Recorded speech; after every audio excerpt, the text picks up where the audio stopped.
दोस्तों मैं हूँ TRK। चलिए मेरा एक नया वीडियो स्टार्ट करते हैं। दोस्तों हम लोग पाताल के बारे में सभी जानते हैं और इसी धरती के नीचे पाताल में एक पूरी दुनिया खोजा है वैज्ञानिक ने। दोस्तों आज मैं इसी पाताल का एक फैक्ट के बारे में बताने वाला हूँ। दोस्तों अगर आप चैनल में नए हो तो वीडियो को लाइक एंड चैनल को सब्सक्राइब कर दीजिएगा। दोस्तों वैज्ञानिक ने जमीन के नीचे पाताल खोज लिया है क्योंकि उन्हें धरती के केंद्र यानी कोर में एक नई छिपी हुई दुनिया मिली है। लेकिन आधे से भी ज्यादा समय ये दावा किया जाता था कि धरती का जो इनर कोर है, मतलब धरती का जो केंद्र है, वो एक ठोस है। हम लोग भी सोचते हैं कि जमीन तो ठोस है और इसी कारण के हिसाब से हम लोग भी ये मानते कि धरती का जो इनर कोर है, मतलब धरती का जो केंद्र है, वो भी ठोस होना चाहिए। लेकिन अब एक नए रिसर्च में ये पता चला है कि धरती का जो इनर कोर है, मतलब धरती का जो केंद्र है, वो पिलपिला है, मतलब नरम मिट्टी के जैसा है। दोस्तों चलिए जानते हैं कि इस रिसर्च में वैज्ञानिकों को क्या मिला है। 50 सालों से ज्यादा समय से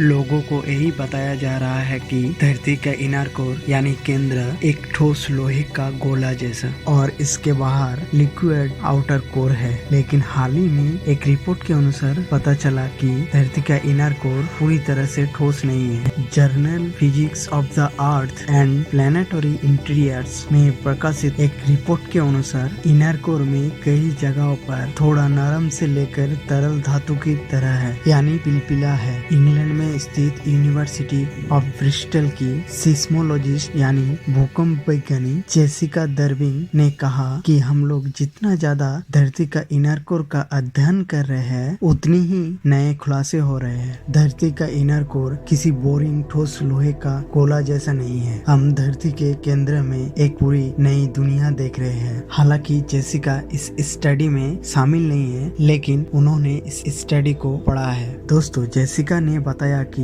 धरती का केंद्र तब तक एक बड़ा रहस्य था जब तक जूल्स बर्न ने 1864 में journey to the centre of the earth नहीं लिखी थी। बर्न ने लिखा था कि धरती का केंद्र खोखला है, लेकिन 1950 में वैज्ञानिकों ने ये बात दरकिनार कर दी।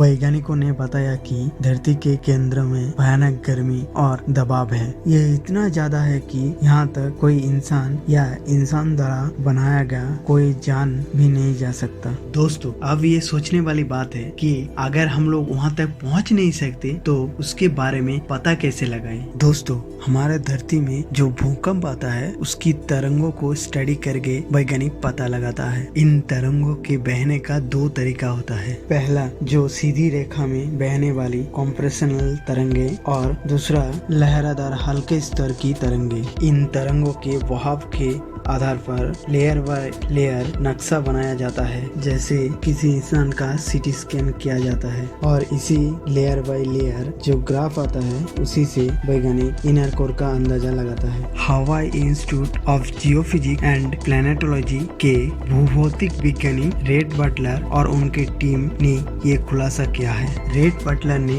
अपनी रिपोर्ट में लिखा है कि कैसे उन लोगों ने बड़े भूकंप से उठने वाली भूगर्भीय तरंग की जांच की। उन्होंने धरती पर आए बड़े भूकंपों से निकली वाली तरंगों की जांच अलग अलग स्थानों पर मापा। उन्होंने देखा कि तरंग धरती के कोर तक जाती है, फिर वहां से निकल के पूरी दुनिया में फैलती है। रेड बटलर ने ये देखकर हैरान, लहरादार हल्के स्तर की तरंगे धरती के इनर कोर में मौजूद ठोस गोले के कुछ हिस्सों से टकराकर वापस आ गई, जबकि कुछ हिस्सों से पार कर गई। यानी धरती का इनर कोर पूरा ठोस नहीं है। अगर इनर कोर पूरा ठोस होता तो ये तरंगे उससे टकराकर वापस आ जाती, लेकिन तरंगों ने ठोस गोले के कुछ हिस्सों को ही पार कर लिया, यानी वहाँ तरल धातु या फिर नरम होगा। रेड बटलर और उनके साथी ने इस चीज को कई बार चेक किया, जांचा, लेकिन हर बार एक ही परिणाम सामने आया। तब जाकर रेड बटलर ने बताया कि धरती का इनर कोर यानी केंद्र पूरी तरह से ठोस नहीं है, हमेशा रहता भी नहीं है। कई नरम होता है तो कहीं तरल धातु के रूप में मौजूद है। इसका मतलब है कि